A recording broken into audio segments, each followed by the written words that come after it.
What's up, everybody, and welcome to ITG Daily, the show that brings you the hottest in gaming news each and every day. I'm Drew Bosley, that's Scott Savage, and you can join us at InsideTheGame.ca, our YouTube channel, Inside the Game Official, podcast services, thanks to our friends at Fired Up Network. Of course, you can join us on our Fast channel, that's right, we're live 24/7 over on Rad TV, and all the other beautiful television streaming platforms around the globe. Amazon Prime, Roku, Jinx, Esports TV, ESTV, and a whole lot more. Scott, we got something cooking coming up this weekend we're gonna announce, so make sure everybody stays tuned to that. You're not gonna want to miss it on Friday. We'll be talking about it at noon Eastern. Yeah, catch it then. Scott, what's on today's show, buddy? Today we're going to talk about how there was a whole lot of Venom dialogue unused in Spider-Man 2. That might suggest what's coming down the line. We'll have to see. Red Dead Redemption 2 has more players now than ever, and that has me excited. Has you excited? Has everybody who loves Westerns excited? Please, Rockstar, take notice. Anyways, we also have Halo Infinite adding a community Forge member, overseer, a whole system to do with Forge coming to Halo. Dude, that's not a bad list of topics today at all. Scott, what'd you play over the weekend, man? Oh, I'm still on a lot of Talos Principle. I'm just trying to finish that up. 100%. Wrap up Talos Principle 2. Yeah, it's one of those where I'm going to 100% it. I love these puzzle games. Yeah. Dude, I was back in Dishonored. Like, Dishonored 1. The stealth. It's so good. Like, it just felt like home. I'm like, man, I'm craving a stealth game after coming off a bunch of stuff I've been playing lately. It's like, yo, I want to get back into this world and get into this and, jumping off ledges and stuff like that. I wrapped up Assassin's Creed VR as well with Steve. We'll be talking about that on this week's show. Man, Assassin's Creed VR, absolutely cool. But let's talk about Venom. Own game, DLC. Scott, topic number one for today is pretty exciting, man, as Tony Todd tells fans Insomniac used only 10% of his Venom dialogue in Marvel's Spider-Man 2. This is Wesley Yinpool over at IGN. The actor who played Venom in Insomniac's Marvel's Spider-Man 2 has said developer Insomniac used just 10% of his character's dialogue in the game, sparking further speculation about a Venom spin-off or DLC. Tony Todd, an audience of fans at Fan Expo San Francisco 2023, that some of his voice work for Venom might be saved for the future. According to the attendee, Evan Felicia, founder of Spider-Man fan account, the Spidey Squad. Meanwhile, during the same panel, Todd said he recorded lines for scrapped scenes when Miles Morales had that symbiote. This doesn't happen in the final game, of course, but again, thoughts are turning to a potential spin-off or DLC, which that may actually occur. Scott, here's the biggest thing for me, man. We had Spider-Man, and then we had Miles Morales, and then we're back into Spider-Man 2. Now, instead of getting like another Miles Morales, we're going to get Venom, is my guess. I don't think it's DLC, right? I think it's an actual spin-off. Kind of smaller in scope, kind of like Miles Morales. Wouldn't that make sense? That would make a lot of sense, and I believe that's how Miles Morales was first introduced, right? That was part of the plan, was to make that a DLC, and then it became a standalone DLC, and then it became its own thing. So I can see that happening with Venom. We haven't played as Venom since 2006's Ultimate Spider-Man. That's the memory I have. So this could be a really interesting idea of opening up more of the Spider-Man universe. Absolutely. The Spider-Verse, if it were. Well, then, who does Venom fight? Spider-Man? Carnage. Well, okay, so... Spider-Man becomes your best friend, kind of. He's the side character towar's the end of the game. I can see it happening. They're teaming up, they're buddy. Yeah. It's. I don't want to get into spoilers for Spider-Man 2, but there's little pockets that they can pull from here. And I'm like, there's that side story that then ends off of oh man, that's what happened there. Like, if some of these, go play the Flame, the Hand of the Flame, that side quest kind of thing. Dang, that sets this up for opportunities, right? It's kind of how it goes. And then when you get into the ending too of Spider-Man 2, no spoilers still, it's kind of like, where does this go next, right?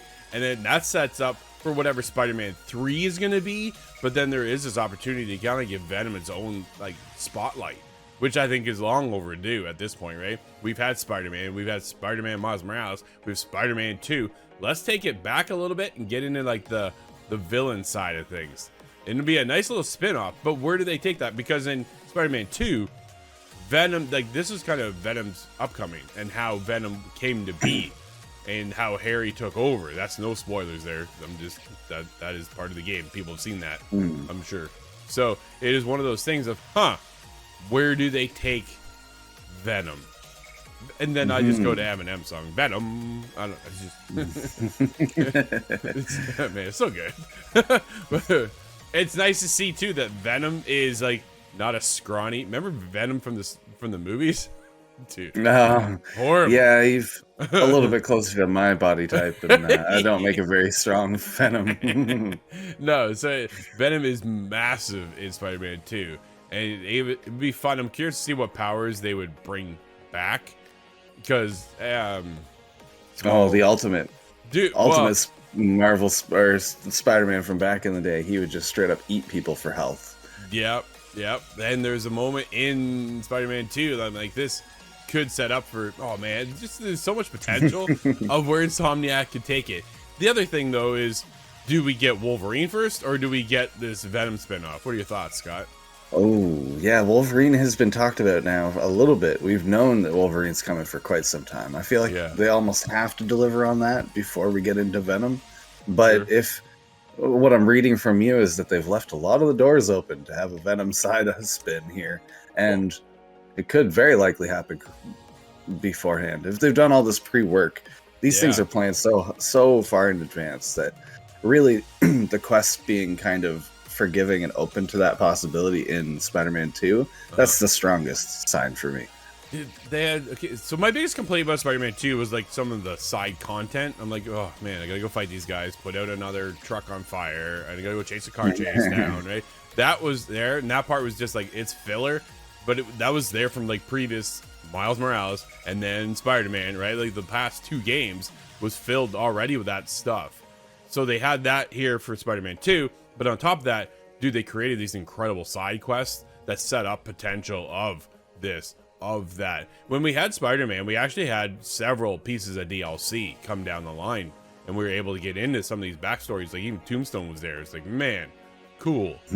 So I'm kind of wondering, like, is this just DLC that they're working on? But if it was only 10% of his own actual dialogue, you have to think he's in for his full game, kind of like a Miles Morales spinoff, right? I would think so, yeah. There's of course dialogue that's always taken and never used, just because they're going to pull more out of you as they possibly can, of course. But I think this does seem to indicate there's going to be a lot more coming. No, for sure. Hit us up over on Twitter. Let us know your thoughts. Venom spinoff, DLC, full game. What are we gonna get?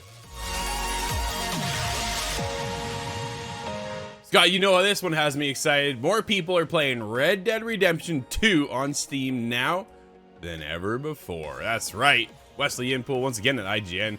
An eye-catching Steam sale has seen Rockstar's Red Dead Redemption 2 hit new heights on Valve's platform. With 67% of Red Dead Redemption 2 saw an all-time peak concurrent record of 77,000 players over the weekend, 4 years after the game launched on Steam. Of course, much of the rise in popularity is due to the new players who have made the most out of Red Dead Redemption 2's sale price. But in truth, the Wild West open world epic has enjoyed sustained popularity in recent months, despite much of its core community feeling its lack of support from Rockstar. We talk about that here a lot. Yep, I feel that one. Absolutely. Red Dead Redemption 2 launched in 2018 on PS4 and Xbox One, and in 2019 on PC, and is considered to be Rockstar's greatest game. Dude, it is spectacular. It is one of my favorite games of all time. It is so well done. And I know some people are like, it's a Western. I'm like, I'm not into Westerns either, but yo, Red Dead 2 is incredible. Red Dead Redemption 2 has sold 57 million copies, a monster success by any metric. But Rockstar has focused mostly on GTA 5.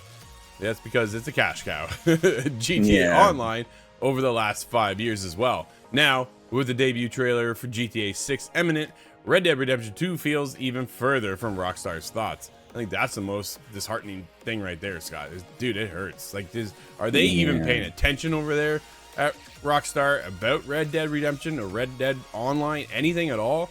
Because right now there's just nothing happening, right?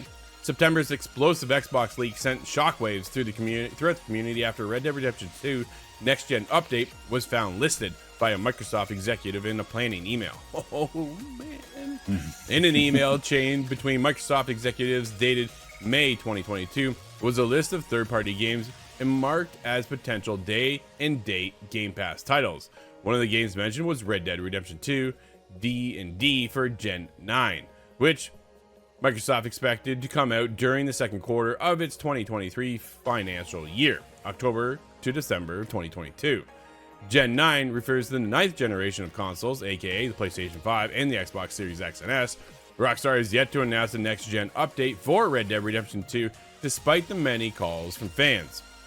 IGN asked Rockstar to comment, but yeah, never got a response. Dude, here's the thing. Red Dead 2 right now online, that world is stunning. Like, it is one of the most beautiful games I've ever played in. It is a PS4 and an Xbox One title right now. So, how much more can they make this? Well, dude, just if you give me the Xbox Series X version of this, what does that look like? And will we get support? We had the Halloween event come out. Dude, there's a battle pass there. I was back in. I'm like, yo, you have a battle pass? I had 7 days because I caught wind of this late. I had 7 days to figure it out and jump in. And I was done all 15 tiers in my 7 days because I was there for hours. Loving it. And I'm like, man, we're back in. If we get this, what comes next? You know what came next, Scott? Nothing. I feel like it wasn't absolutely nothing came next. I was heartbroken, dude. I was like, I thought this was like, okay, we're gonna get it set up. I know Rockstar is obviously heavily invested in GTA 6. Makes a ton of sense. GTA Online makes a buttload of money, but you have fans over here. 77,000 people over the weekend, dude. Over 2 days, concurrent players. 77,000 people.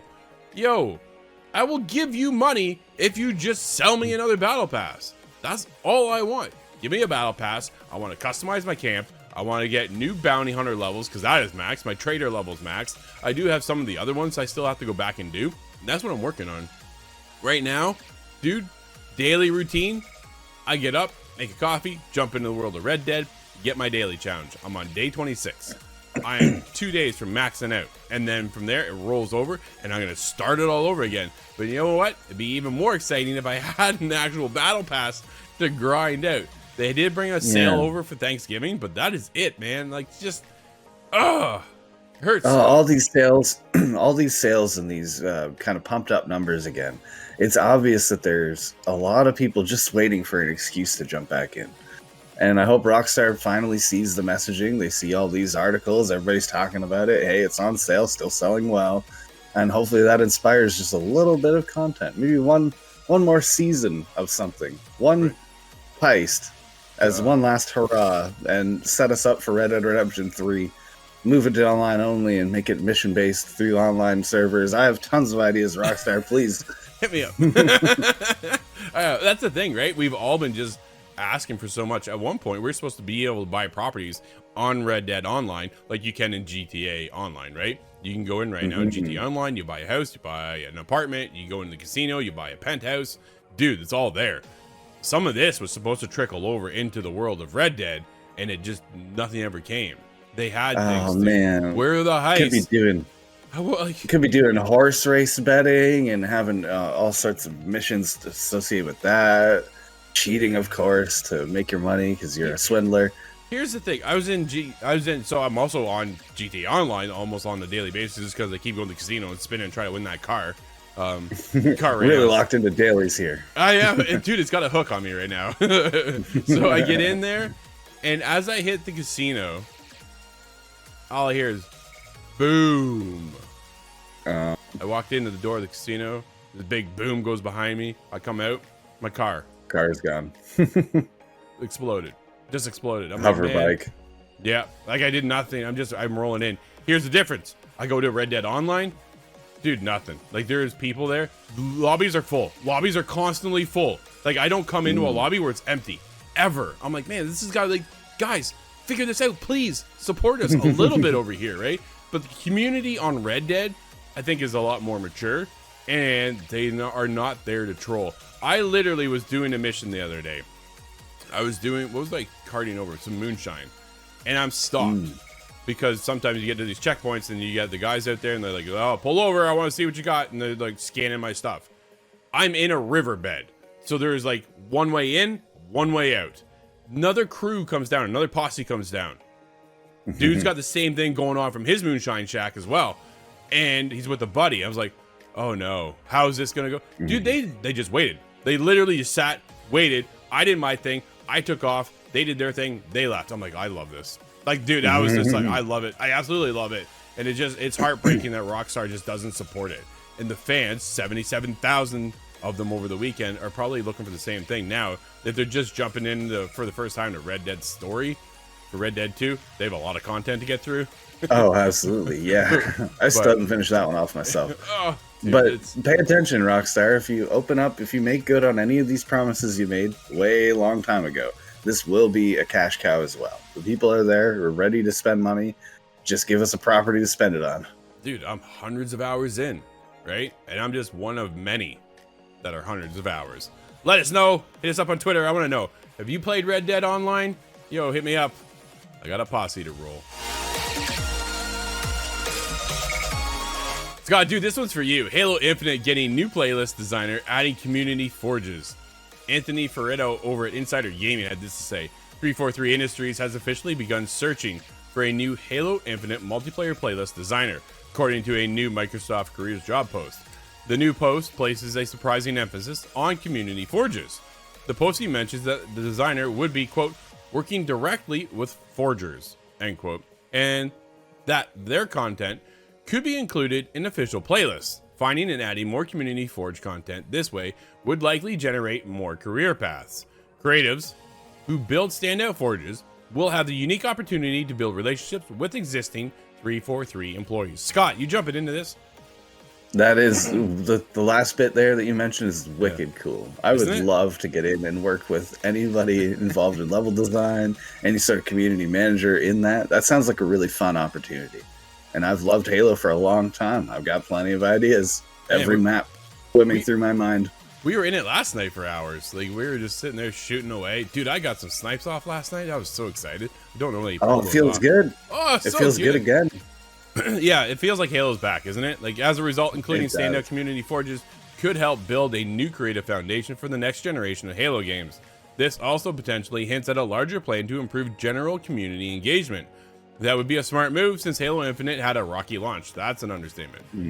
Fan-made content has helped in sustaining interest and rebuilding goodwill. That's especially useful for larger franchises, and hopefully it signals an industry-wide wave of improvement.